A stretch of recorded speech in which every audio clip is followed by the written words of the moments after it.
So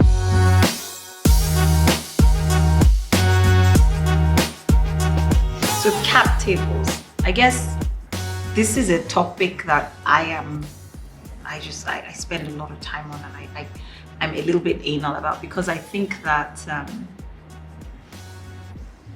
it's one of those things that is super important and actually a lot more strategic than a lot of founders realize. And so what often ends up happening, which is understandable, right? Because often as a founder, it's your first company. If you're lucky, maybe it's your second. You've not really grappled with the concept of cap tables before, and you think about it as just somewhere that I track who owns what of my company or who owns what percentage of my company.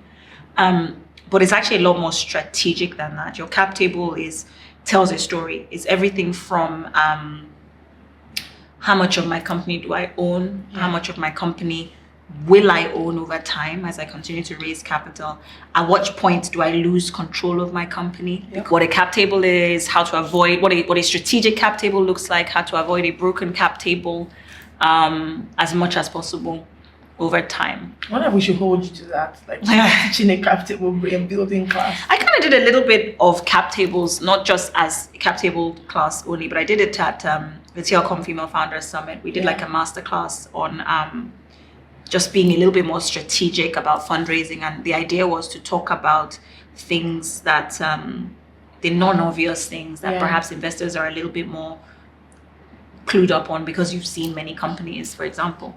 And so a little bit of a cheat sheet. And the reason, honestly, that piece was one that we talked about, and one that we decided that we would spend a bit of time delivering, is because often, cap tables are really difficult to fix retroactively. Yeah. And often you see the signs that a cap table is broken already very early on in the journey. And we also found that we were seeing it a lot with sort of female founders. I think that, yes, and that's a common thread, because when there's difficulty raising that pre-seed family and friends round, people, they default, and this is like, there's no blame to be cast here, just default to accepting any and all monies that they get from whoever.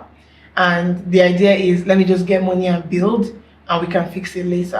But I think what we've seen more often than not is there isn't really a later to fix a broken cap table. It's just, now you have that, and it makes it difficult for people at subsequent rounds, seed, and especially at Series A, to want to come into a cap table that's overly bloated, overly crowded. Yeah. So I guess if it's maybe what we should do is talk a little bit about what a broken cap table looks like. So it's not a science, but there are a few signs, right? Yeah. So the most obvious one for me is like an over dilution too early. Yeah.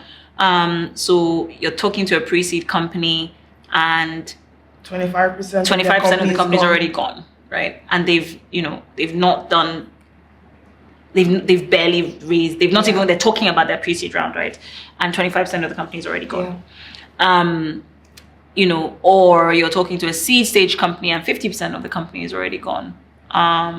It's something that I think it's, yes, but it also matters because you say to yourself, that's, the journey is one of dilution over time. What does that person own in? And what does that person own in a year's time? What does that person own in 5 years' time? And to what extent is your co-founder, chief operating officer, who is on 10% on day one, to what extent are they still engaged to kind of, as an owner of the business, when they have 2% of the business left in 3 years' time, right? Or whatever the number is. The other piece or the other element is where you see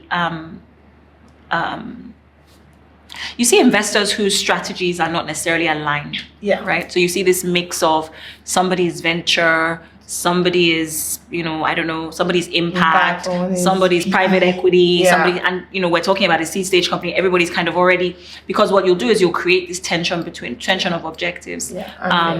So basically, I think what you learn, because I'm not even going to lie, even I didn't know it at the start, your cap table tells a story. It does.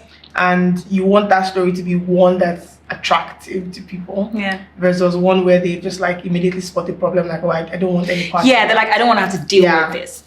And so that particular alignment of objective is one that's really important, because when you combine investors who have different expectations, for instance, PE isn't more for exponential growth as much as for optimizing immediately for profitability and sustainability. Venture is more experimental. And then you have investors pulling you in two different ways, or pulling your cap table story in two different ways, and that doesn't send a good sign. Yeah.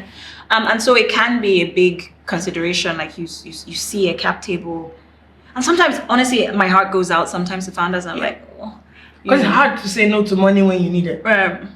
Another thing is, another thing that I think sometimes can be a bit, can happen, completely naively, and I use that in the kindest way, is when, we existed in this world of abundance of capital, and everybody was writing save.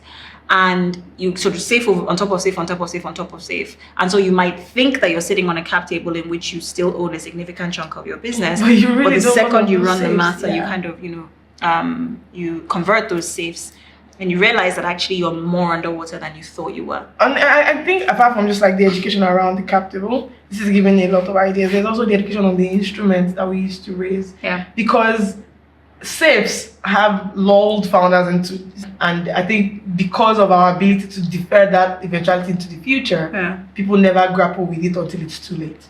Yeah.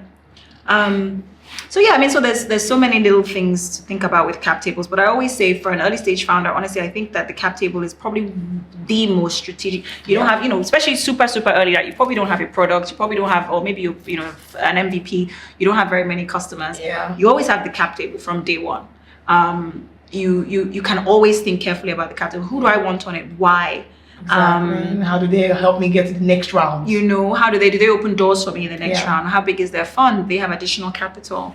All of those things are kind of strategic ways in which people can and should be thinking about cap tables.